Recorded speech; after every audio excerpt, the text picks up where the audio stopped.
दोस्तों, आज की कहानी है जलन। मेरा नाम उजाला है। मैं बहुत खुश थी कि मेरी शादी राज से होने वाली है। शादी घर वालों की मर्जी से ही तय हुई है। मेरे भैया की शादी अभी 1 साल पहले ही हुई है। मेरी भाभी का नाम राखी है। मेरी भाभी बहुत सुंदर है, बहुत ही हंसमुख हैं। हंसना और बातें करना उन्हें पसंद है। जब से भाभी घर आई हैं, घर में एक अलग ही माहौल रहता है। मेरी भाभी से मेरी अच्छी बनती है, लेकिन एक बात की वजह से मुझे नहीं पता था कि मेरी सोच इतना बदल जाएगी। एक दिन राज जब घर आया था, तब मैं भाभी और राज साथ में एक कमरे में थे। हम लोग बैठे ऐसे ही बातें कर रहे थे, जैसे कि मैंने पहले ही बताया कि मेरी भाभी बहुत बातें और मजाक करती हैं। ऐसे ही बातों बातों में उन्होंने राज से कह दिया कि आपने भी क्या देखकर इसे पसंद कर लिया। आपका दिमाग तो सही है, अभी भी मौका है, आप बच सकते हो। शादी अभी हुई नहीं है। इतना भी होता तो शायद मैं बर्दाश्त कर लेती, लेकिन उसके बाद जो राज ने कहा उससे मुझे ज्यादा बुरा लगा। राज ने कहा कि क्या करूं भाभी, आपकी जैसी सुंदर तो मुझे शायद मिलेगी नहीं, तो अब जो मिली है उसी से कर लेता हूँ। बात मजाक में ही हो रही थी, लेकिन मुझे वो बात दिल पर लग गई। उस समय मैंने भी बात हंसी में टाल दी, लेकिन मुझे अब वो बात सोने नहीं दे रही थी। मैं पता नहीं क्या सोचने लगी थी। मैं अपने आप को भाभी के साथ कंपेयर करने लगी थी। मुझे उनसे और उनकी सुंदर होने से जलन होने लगी थी। एक छोटी सी बात मेरे अंदर यह बदलाव ला सकती है। मैंने सोचा नहीं था। मैं उस बात का जवाब देना चाहती थी। मैं कुछ भी सोचने लगी थी। मैं सोच रही थी कि कैसे उन्हें मैं रुलाऊं। शादी की तैयारियों के साथ मेरा दिमाग भी कहीं और चलने लगा। एक दिन भाभी शॉपिंग करने मम्मी के साथ बाहर आई थी। घर में भैया थे।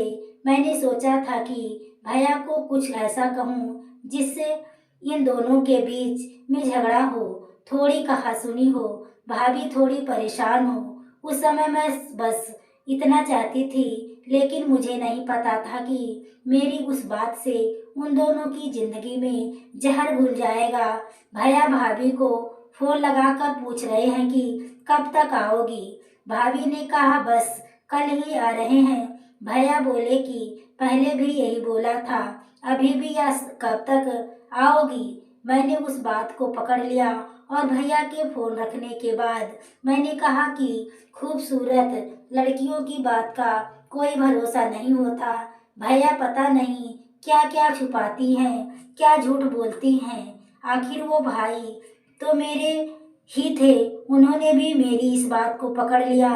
पूछा क्या बात कर रही है, तुझे कुछ पता चला है क्या।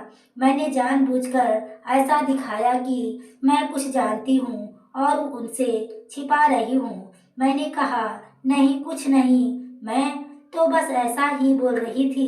भैया ने फिर पूछा तो मैंने और ज्यादा उन्हें परेशान किया। मुझे पता था कि वो जितना परेशान होंगे उतना ही भाभी भी होंगी। मैंने उन्हें ऐसे ही कहा कि भैया मैं क्या बताऊं, आप खुद समझदार है। वो बोले क्या मतलब, क्या बोलना चाहती है, ठीक से बता। मैं अब क्या कहती, लेकिन अच्छा हुआ कि उसी समय भाभी और मम्मी वहां आ गए और बात टल गई। लेकिन मुझे बहुत खुशी हो रही थी कि मैंने अपना काम कर दिया। भैया उनके आते ही अपने कमरे में चले गए। बस मुझे अब भाभी का वैसा ही चेहरा देखना था जो मैं देखना चाहती थी। भाभी करीब 1 घंटे बाद जब कमरे से निकली तो उनका चेहरा बयां कर रहा था कि मैंने जो बोला है उसका असर हो रहा है। भैया भी मुंह उतरा हुआ था। उस दिन से भाभी का बोलना और हंसना कम हो गया। भाभी का मुंह उतरा रहता था। मैं पता नहीं कैसे इतनी कठोर हो गई थी कि उनके आंसू से मुझे खुशी मिल रही थी। भैया और भाभी में सब कुछ ठीक नहीं है, इस बात का पता चला अब हमारे घर में सबको चल गया था। भाभी अब मुझसे भी बात नहीं कर रही थी, लेकिन मुझे बुरा नहीं लग रहा था। एक दिन भैया भाभी से किसी बात पर बिगड़ गए और सबके सामने उन्हें घर से जाने को कहने लगे। मम्मी और पापा ने कहा कि क्या हुआ, क्या बात कर रहा है, ऐसे क्या हुआ, लेकिन वो बोले कुछ नहीं। भाभी वो बात बहुत बुरी लगी और वो घर से जाने लगी। मम्मी ने कहा कि शादी सर पर है, ऐसे कहाँ जा रही हो। भैया बोले उसे जाना है तो जाने दो। भाभी मेरी तरफ देख रही थी, लेकिन मुझे ना बुरा लग रहा था ना मैंने उन्हें रोका। भाभी अपने घर चली गई। शादी में सिर्फ 10 दिन बाकी थे और भाभी घर से चली गई। घर में मम्मी और भैया पापा को देखकर अब मुझे थोड़ा बुरा लगने लगा था, पर अब कुछ नहीं कर सकती थी क्योंकि बात आगे निकल गई थी। सच बताऊं तो बात इस हद तक चली गई थी, इसका मुझे भी अंदाजा नहीं था। शादी के समय सभी के मुंह उतरे हुए थे और इसका कारण मैं थी, लेकिन इस बात से कैसे बता सकती। भाभी को मम्मी ने फोन किए, लेकिन वो नहीं आई। घर का माहौल ही बदल गया।